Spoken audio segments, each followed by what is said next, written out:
probably use a shave at this point. Maybe just a little bit of a shave. This is pretty ragged. I haven't shaved this in months. It's pretty bad. Maybe about a month and a half.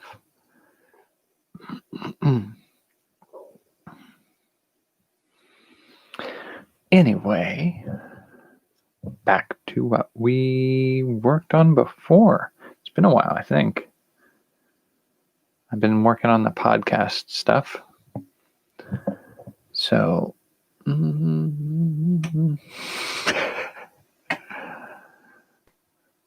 that's good too. So, working on some podcast stuff. I did do a rundown of some potential names for the 5th podcast style, and I may change what I'm going to do with it.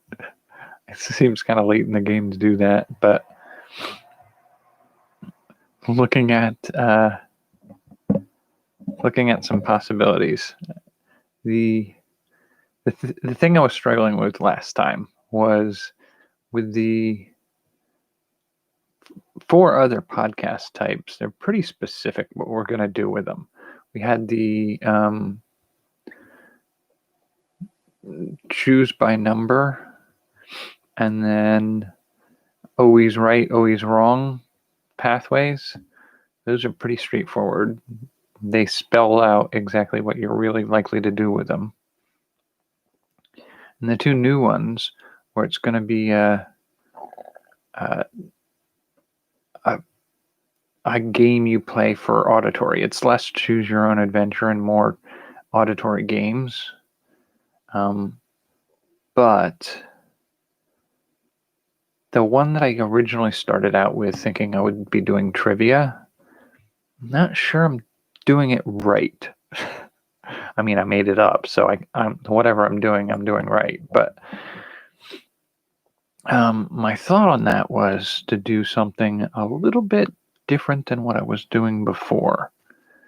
Because I was having trouble coming up with a name, and the name for it should theoretically at least tell you something about it.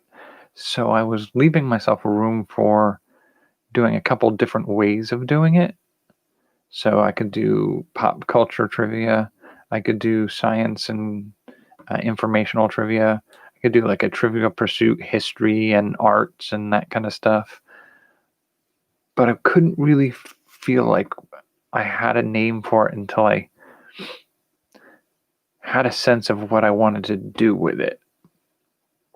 And then I hatched on an idea that it's funny because I hadn't thought about this in years, but there used to be a TV show called Fact or Fiction, I believe. Fact or Fiction was a TV program where they would tell you 3 stories. I think it was 3 stories per episode. And as you go through the stories, they're like supernatural in nature or spooky coincidences or things like that. And then at the end, they ask you which of these stories are fact and which of them are fiction. And then they break down whether or not they were fact or fiction. So you find out if you were right or wrong. And that's kind of fun. I think I would probably structure it differently, where I would do the story, is it fact, is it fiction? And maybe another story, fact or fiction, and maybe just 2 per episode or something like that. But it's storytelling followed by a test about the story. And you get to choose your answer, and then based off of your answer, we give you more facts about the story, whether or not it's real or what it was inspired by. And that's sort of what I was thinking about going with. is because those were oftentimes like inspired by real stories or inspired by folk legend or urban legend. They're both inspired by something. One's world events, one's fictional stories. And so I do feel like it potentially suitable to do some of that where I tell short stories, some inspired by actual events and some inspired by works of fiction or other legends that I can use to sort of test people's knowledge of legend or historical events. Now, instead of doing ghost stories, which seems to be what they did a lot of, what I was thinking of is I remember a series called Ripley's Believe It or Not.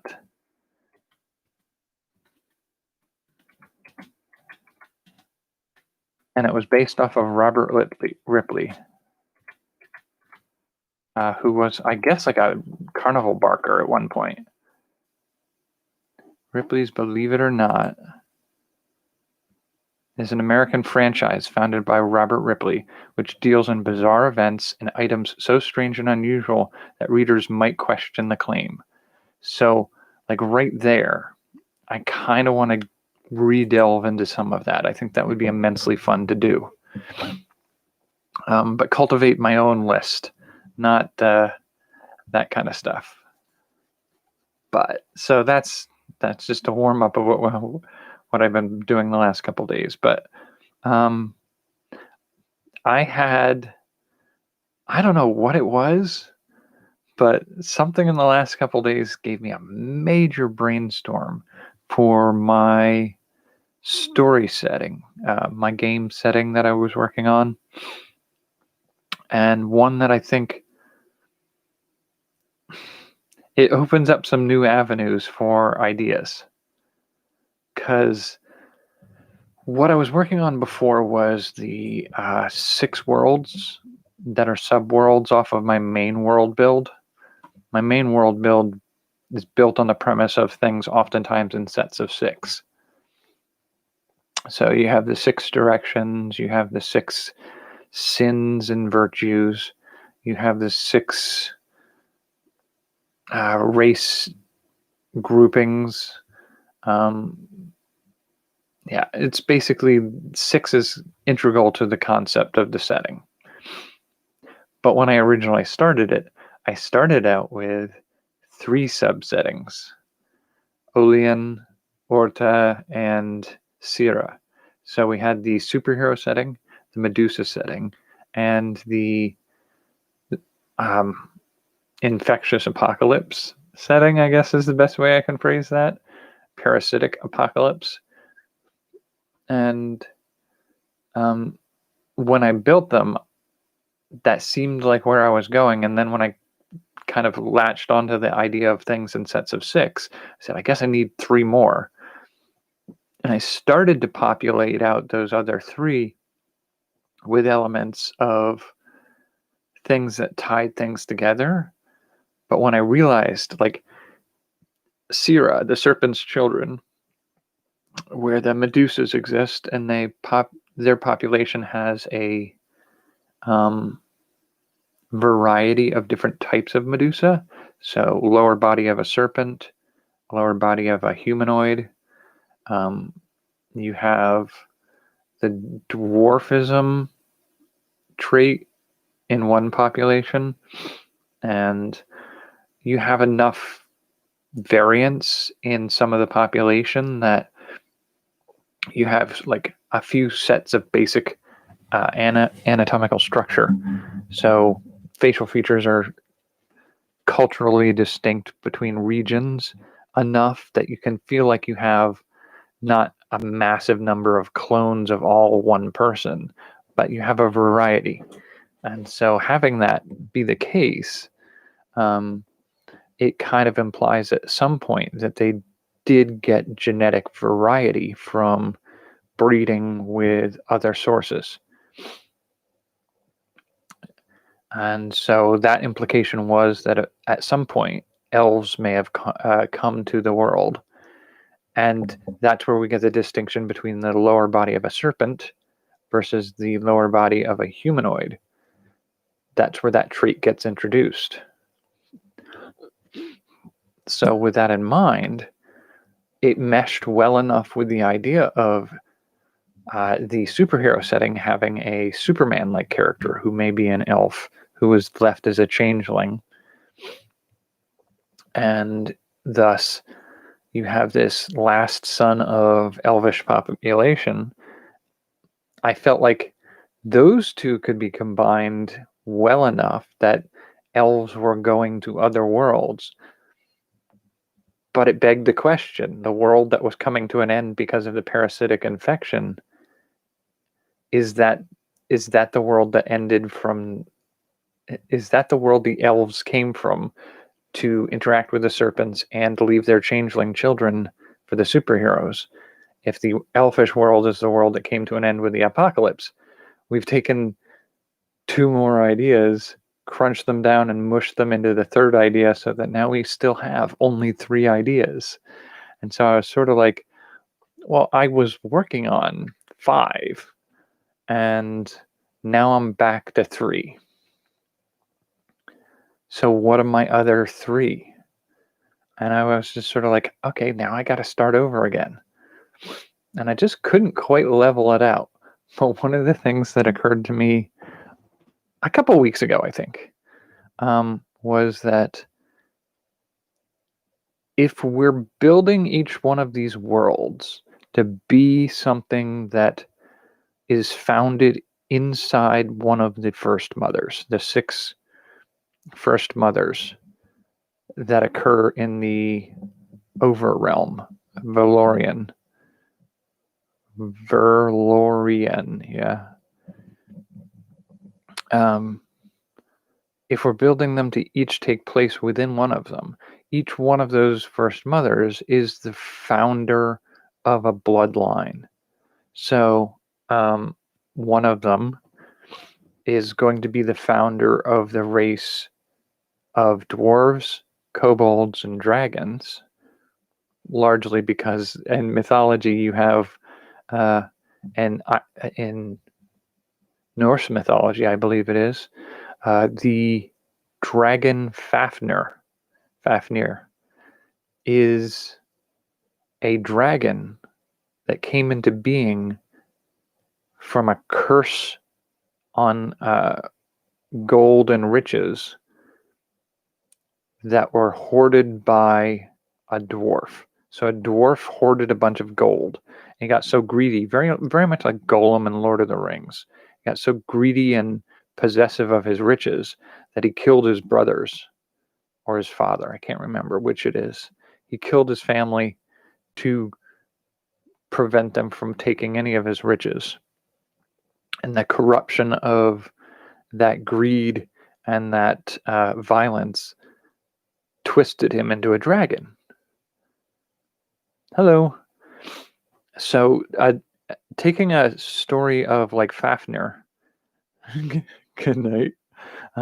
Taking a story like Fafnir being a dragon founded on dwarves being warped into dragons, I kind of went with the idea of they're part of the same bloodline.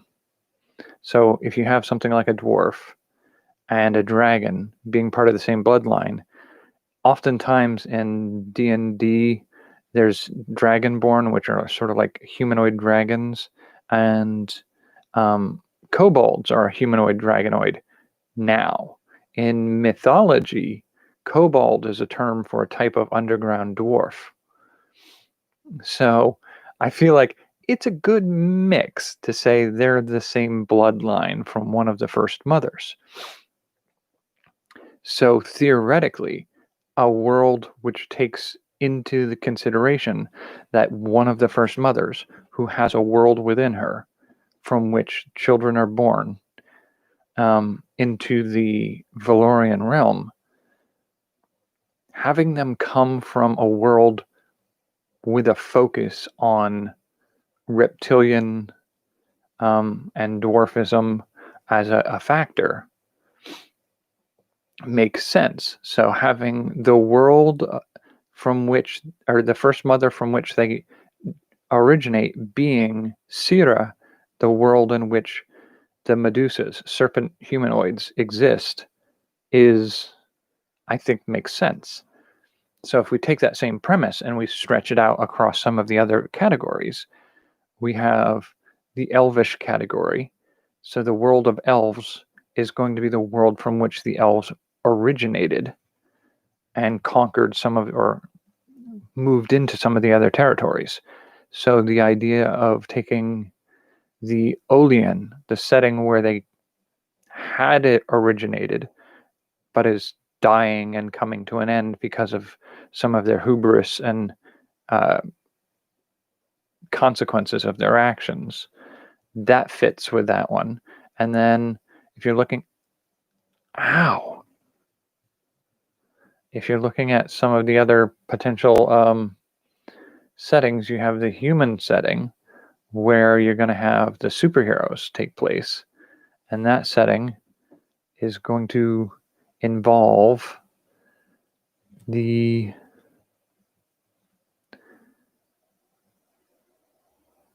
that setting is built around the idea that pretty much everybody born to that setting is human. So you have humans, dwarves, elves. That leaves my other three categories to be the gnomes, the animals, and the plants. Now, I had some rough ideas of what we could potentially do for a setting with animals, and it stems around the idea of building a mechanic into gameplay, either video game design or in world building, to construct a world where the players can play animals the same way they play people in a D&D type setting. So with that in mind, I was exploring the idea of doing a sort of cross between Wolf's Rain, which is a Japanese animation where the main characters are wolves that can blend in or use illusions to make themselves look human. And the other thing I was thinking of is in there's a Japanese animation by Miyazaki called Princess Mononoke, and she is one of the characters in that setting is a young woman who was raised by wolves, I think.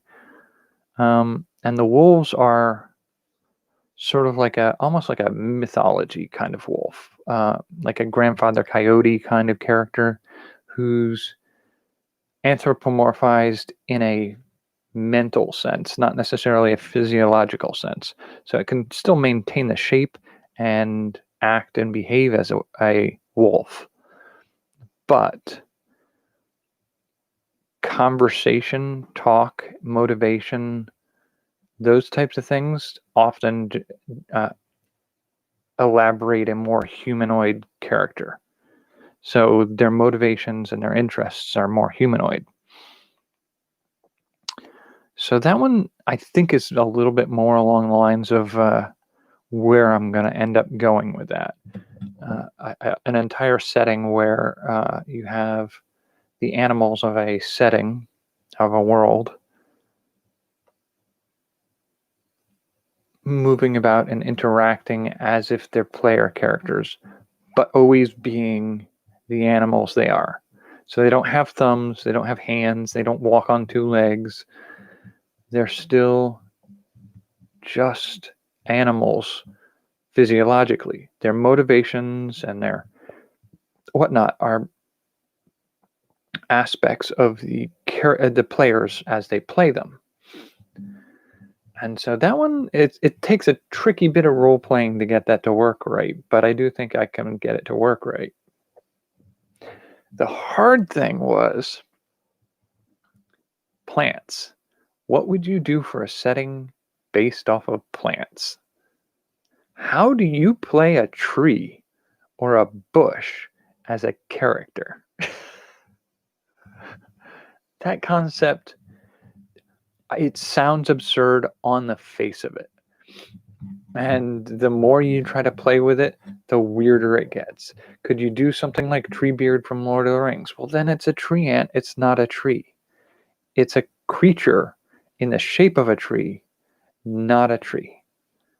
And so I'm like, that's not what I wanted to do. That's not what I was aiming for. And for some reason, I don't know what, the last couple days, it just made a little bit more sense to me. I realized I'm thinking of this completely wrong. The temptation, the limitation and the temptation of characters being ones who move about the stage doesn't have to be the case. In writing more than any other source, if you do a written story, one of the things you encounter is, like, for example, a Frank Herbert's Dune. There's a lot of internal mental stuff going on in that setting. There are mind games and philosophy and mantras and thought processes and planning and strategy planning steps ahead. So you have all these concepts of exploring a entire story where half of the story is told through the thoughts of individual characters. And I got to thinking, what if you look at trying to think of another example in a setting where you have characters who get in, like, I think Inception is a movie. I haven't seen it, but I've heard some things about it, where Inception is a movie where people go into somebody else's mind. There are examples of that in mainly science fiction, where people walk into the brains of other people. I got to thinking, what's to say that plants do not have this elaborate shared mental world that they inhabit? Like, we can tell stories to each other, and I can tell you about the 3 moons of Epsilon 5 and the conquest of the central moon being a conflict between the inhabitants of the other 2. And I'm painting a picture in your brain. And I feel like we do have some rudimentary evidence that plants can kind of communicate in a different way, one we don't perceive, but they communicate with one another and communicate as a culture.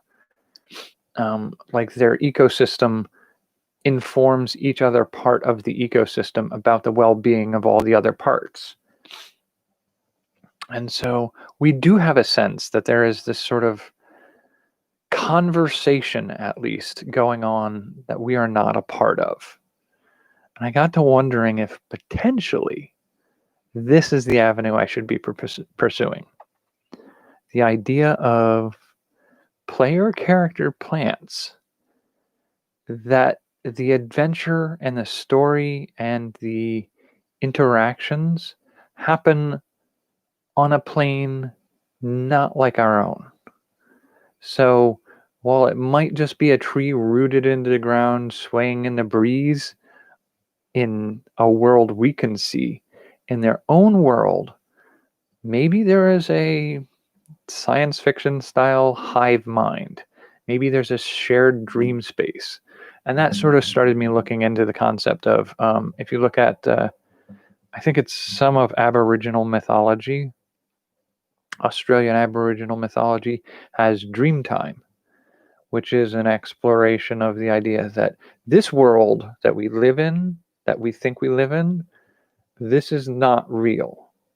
The real world is Dreamtime, where the spirits of the dragon lizards of Australia or whatever, what was it, rainbow lizard and a few other creatures, have very kind of mythological story elements to them, very similar to Grandfather Coyote and Native American cultures.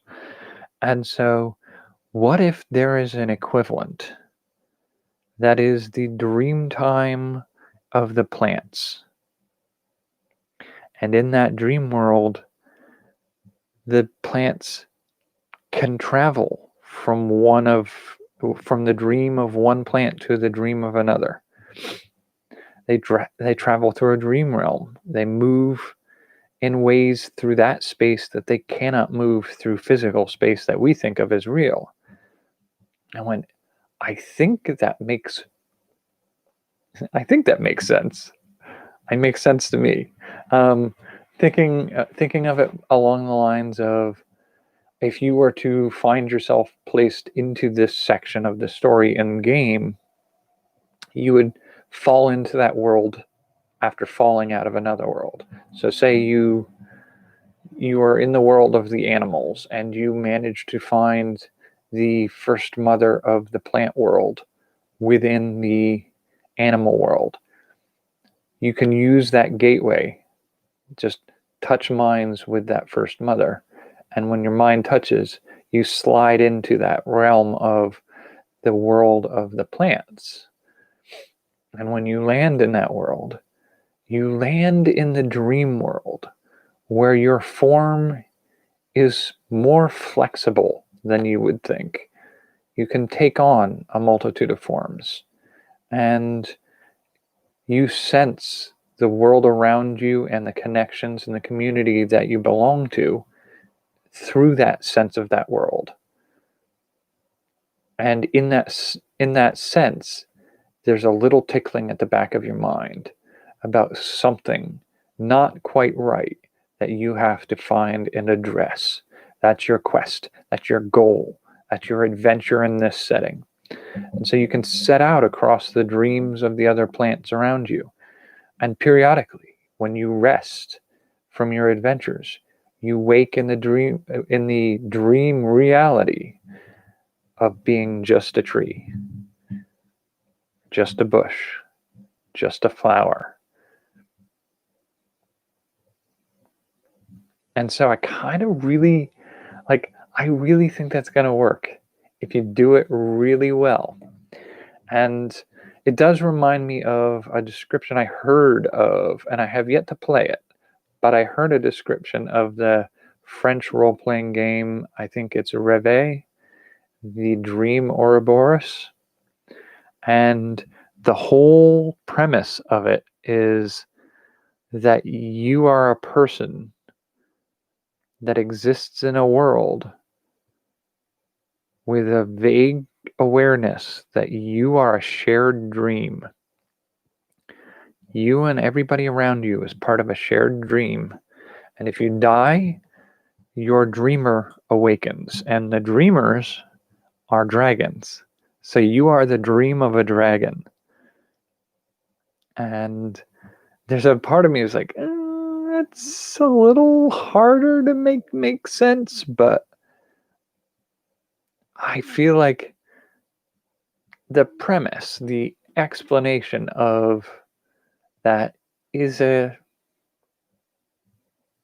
informs a little bit of the idea of being the living dream of a tree in the world of a dream realm. And so I think that I think I've cracked it. I think that's the way I need to do that world. But I'm also acutely aware of, at this point, I still have to work out the gnome world a little bit better. But I have the elvish world, I have the dwarvish world, I have the human world, I have the plants, and I have the animals worked out. But I'm acutely aware of the fact that at least 3 of those settings are so amazingly different than what we're used to building or playing in that it might be a little bit much for people to get used to playing in those settings. It might be a tall order. Somebody who's used to, I'm an elf, I'm a dwarf, let's go beat up some orcs. It's not Like choosing to play a fox partnered with a deer. That's wholly different. Moving through a world trying to fight off some kind of infection, corruption in the environment you're in. Not infection, that's more of the Olean setting. It's very, like, a fox isn't going to be able to pick up a sword or a hammer to fight. So you're going to have to do that differently. And even that is a fair bit different than the setting idea of being a tree that dreams the adventure it travels on through a shared dreaming space. That's a tall order. That's going to take a lot of flexibility from really good role players to make it work. You know, if I want people to play this game with me, either digitally online or as a tabletop, or even just to write stories in, it's a big ask. It's a weird idea to try to get people to play in. But I think if you do it right, it'll be very memorable. It'll be an experience people will not soon forget.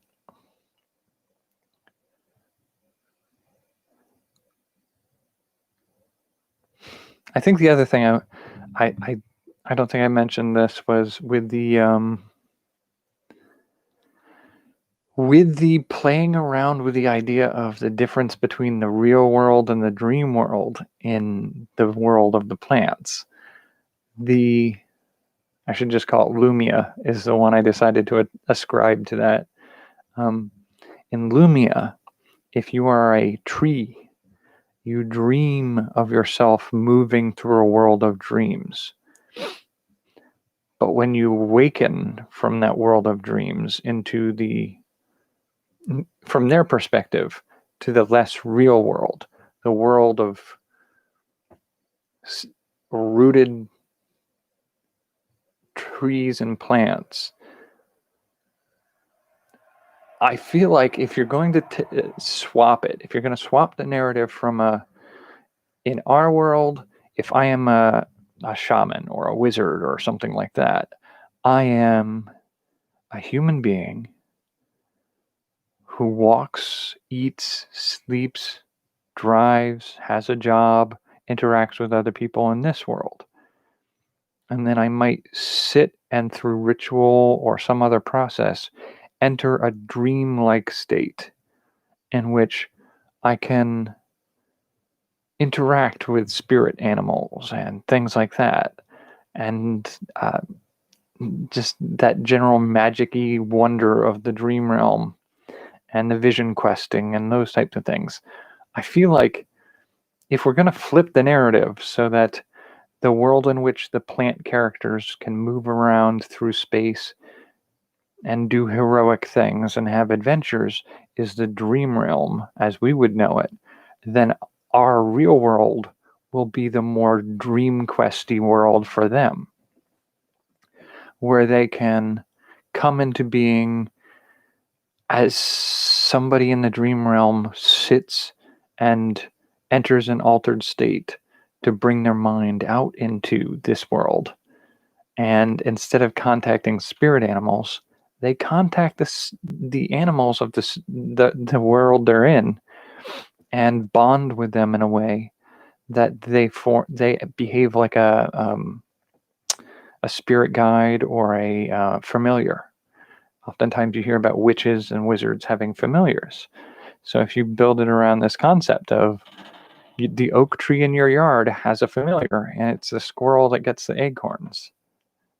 Like that gives them a little bit of a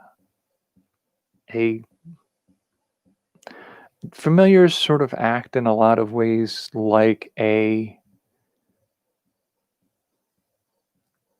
mount, like a horse. You can ride a horse to the next territory, only it's a mental mount.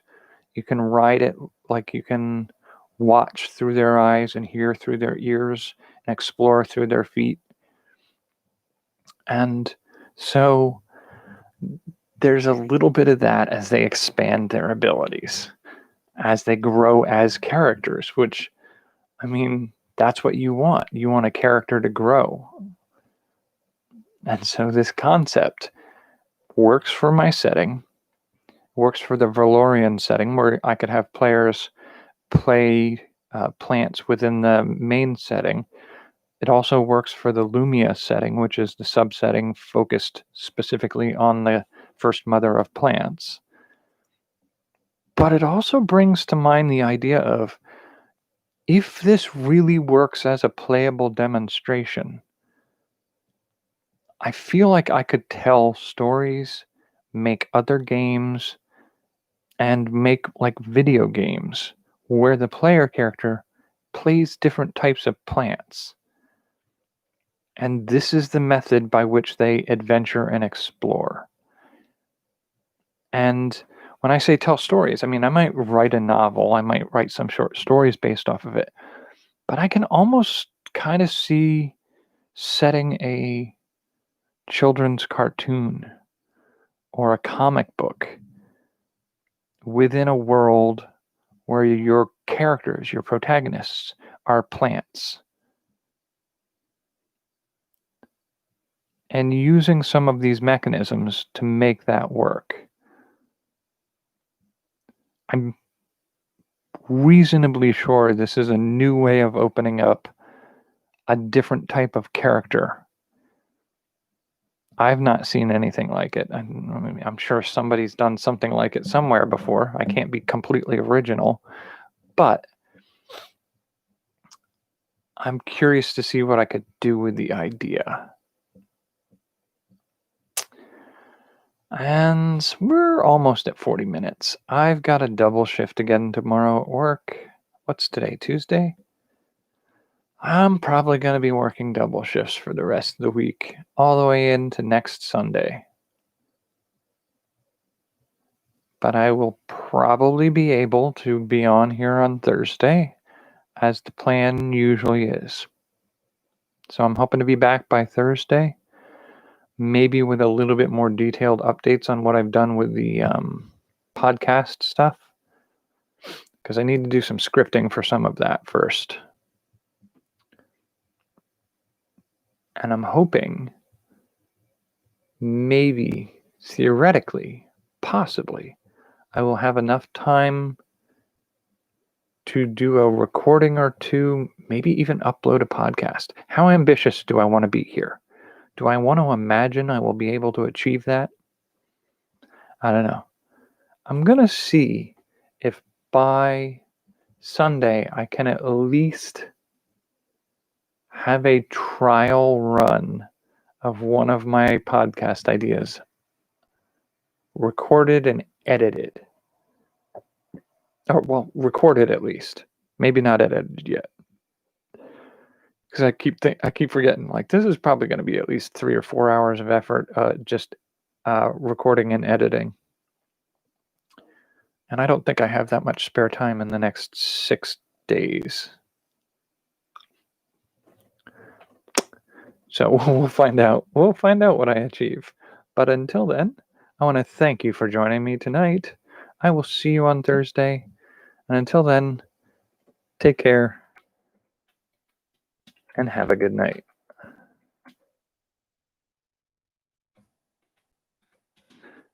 Good night.